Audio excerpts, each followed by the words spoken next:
নমস্কার বন্ধুরা, অঙ্কিতা রান্নাঘরে আবারও সবাইকে স্বাগত জানিয়ে আজকে নতুন রেসিপি শুরু করছি। আজকে বানাবো বাঙালির অত্যন্ত প্রিয় একটা রেসিপি, পটল চিংড়ি। প্রথমেই কড়াইতে বেশ কিছুটা সর্ষের তেল দিয়ে দিলাম। তেলটা ভালো করে গরম করে নেব। তারপর এর মধ্যে দিয়ে দেব আগের থেকে নুন হলুদ মাখিয়ে রাখা চিংড়ি মাছগুলো। আপনারা এই পটল চিংড়ির জন্য যে কোনো চিংড়ি মাছই কিন্তু ব্যবহার করতে পারেন, তবে এই ছোট চিংড়িগুলো দিয়ে যদি পটল চিংড়ি বানানো হয় তার স্বাদ কিন্তু অনেকটাই বেশি ভালো লাগে।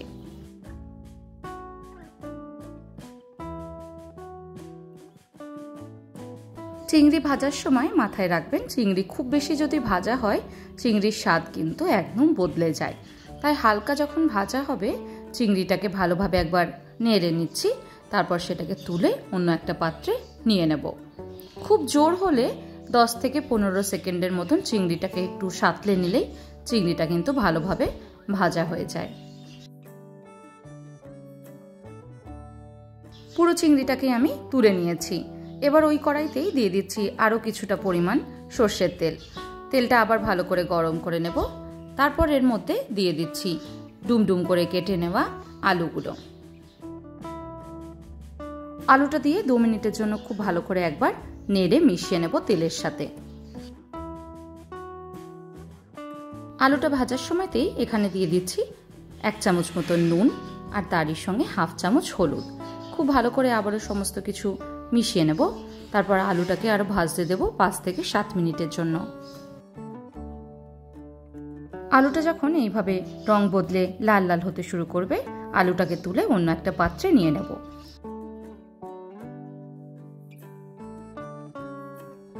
আলুটা তুলে রেখে আবারও কিছুটা পরিমাণ তেল দিয়ে দিচ্ছি। তারপর এর মধ্যে দিয়ে দিচ্ছি কেটে নেওয়া পটলগুলো। পুরো পটলটাকে দিয়ে তার মধ্যে দিয়ে দিচ্ছি নুন আর হলুদ।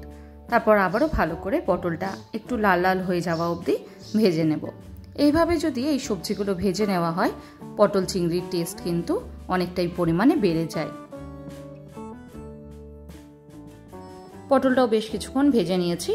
তারপর এটাকে তুলে অন্য একটা পাত্রে নিয়ে নেব। তারপর বাকি রান্নাটা আবার করে নেব। রান্নার জন্য দিয়ে দিচ্ছি সর্ষের তেল। তারপর ফোড়নে দিয়ে দেব গোটা গরম মশলা। এখানে আমি দারচিনি আর লবঙ্গ ইউজ করেছি। তারপর দিয়ে দিলাম 1 চামচ জিরে। খুব ভালো করে ফোড়নটাকে ভেজে নেব কিছু সেকেন্ডের জন্য। তারপর দিয়ে দিচ্ছি একটা বড় সাইজের পেঁয়াজ, এইভাবে মিহি করে কুচিয়ে নেওয়া। পেঁয়াজটা নরম হয়ে যাওয়া অবধি খুব ভালো করে পেঁয়াজটাকে ভাজতে থাকবো। পেঁয়াজের মধ্যে দিয়ে দিচ্ছি 1 চামচ মতন নুন, যাতে পেঁয়াজটা খুব তাড়াতাড়ি নরম হয়ে আসে। পেঁয়াজের রংটা দেখুন আস্তে আস্তে করে চেঞ্জ হতে শুরু করছে। এই সময় দিয়ে দিচ্ছি পেস্ট।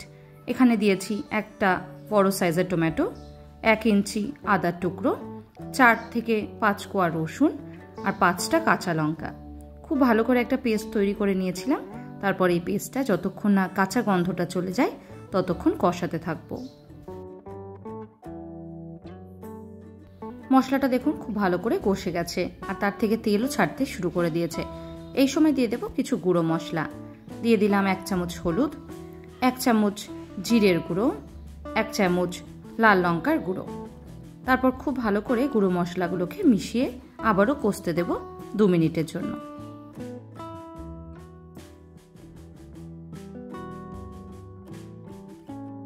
যদি মনে হয় এই সময় খুব বেশি ড্রাই হয়ে গেছে, তাহলে এই সময় হালকা করে জলও ব্যবহার করতে পারেন। গুঁড়ো মশলাগুলোকে ভালো করে কষিয়ে নিয়েছি। এবার দিয়ে দিচ্ছি আগের থেকে ভেজে রাখা আলু আর পটলটা।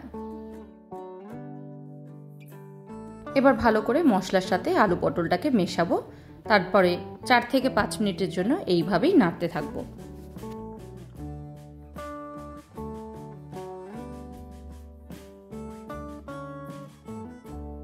পাঁচ মিনিটের জন্য ভালো করে নেড়ে নিয়ে এবার ঢাকা দিয়ে আরো 10 মিনিটের জন্য সবকিছু সেদ্ধ হতে দেব। 10 মিনিট পর ঢাকাটাকে খুলে দিচ্ছি। দেখুন কিভাবে মিশে গেছে সব মশলার সাথে আলু আর পটলটা।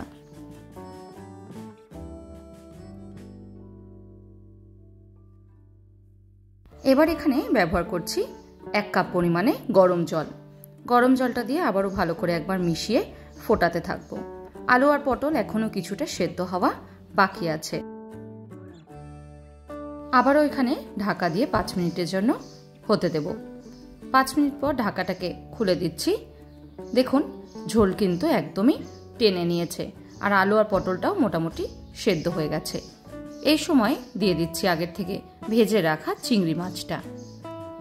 চিংড়ি মাছটাকে দিয়ে খুব ভালো করে একবার নেড়ে মিশিয়ে নেব আলু আর পটলের সাথে। এই সময় প্রথমেই কিন্তু জলের ব্যবহার করবেন না। এইভাবে চিংড়িটাকে দিয়ে 2 থেকে আরও 3 মিনিটের জন্য মিশাতে থাকবেন।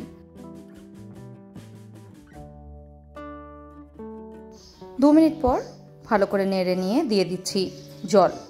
জলটা দিয়ে আবারও ভালো করে একবার নেড়ে নেব, তারপর ফুটতে দেব আরও 2 মিনিটের জন্য। যত সময় নিয়ে এই রান্নাটা করা হবে মশলার টেস্টটা কিন্তু ততটাই পরিমাণে বেরিয়ে আসবে। এবার আবারও দিয়ে দিচ্ছি আরও 1 কাপ পরিমাণে গরম জল, যাতে ভালো করে গ্রেভিটা তৈরি হয়। আলু আর পটলটা যেহেতু ভাত দিয়ে খাওয়ার জন্য বানাচ্ছি, তাই একটু জলের পরিমাণটা বেশি দিলাম। আলুটা এখনও কিছুটা পরিমাণ সেদ্ধ হওয়া বাকি আছে, তাই জলটা এখন বেশি করেই দিলাম। এবার আলুটা সেদ্ধ হয়ে যাওয়া অবধি ভালো করে ফুটিয়ে নেব। যেহেতু এখানে জলটা ব্যবহার করলাম, তাই কিছুটা পরিমাণ নুন আবারও দিয়ে দিলাম, যাতে নুনটা ভালোভাবে অ্যাডজাস্ট হয়ে যায়। ঝোলটাকে এবার খুব ভালো করে ফুটিয়ে নেব 3 থেকে 4 মিনিটের জন্য। আস্তে আস্তে করে দেখুন ঝোলটা কিন্তু ঠিক হয়ে গেছে। এবার দিয়ে দিচ্ছি গরম মশলা গুঁড়ো। খুব ভালো করে গরম মশলাটা দিয়ে মিশিয়ে নেব। 2 মিনিটের মতন ফুটিয়ে নিলেই রেডি পটল চিংড়ি। গরম ভাতের সাথে সার্ভ করুন এইভাবে বানিয়ে নেওয়া চিংড়ি দিয়ে পটল। আজকের মতন এইটুকুই। ভালো থাকবেন। ধন্যবাদ।